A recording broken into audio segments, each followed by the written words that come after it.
Алматыда сүзу мембраналарын өндіретін цех ашылады. Алматы әлеуметтік кәсіпкерлік корпорациясының еншілес Алматы Финанс компаниясы жобаны жүзеге асыру үшін 500 миллион теңге бөлген.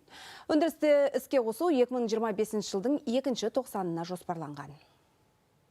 Өндірілетін сүзгілер қоспалар мен тұздарды жоюға мүмкіндік береді дейді жоба авторлары. Яғни жоба су сапасын арттыруға бағытталған. Өндіріске қосылса су тазарту технологияларын дамытып, инфрақұрылымды жақсартуға сеп болмақ. Қаржыландыру Алматы бизнес 20-25 өңірлік кәсіпкерлікті дамыту бағдарламасы аясында жүзеге асырылып жатыр.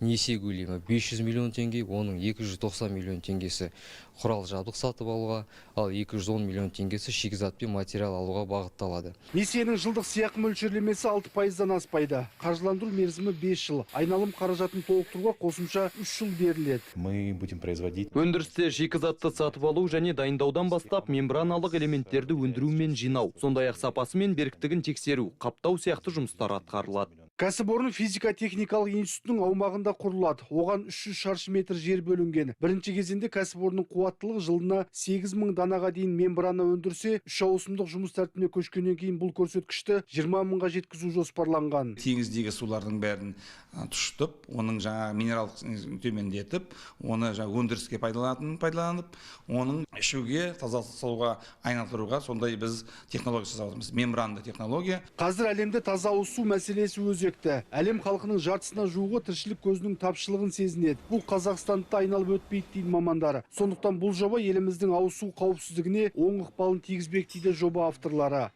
Қуан Нұрақын, Жеңіс Торғауытов, Қазақстан ұлттық арнасы, Алматы.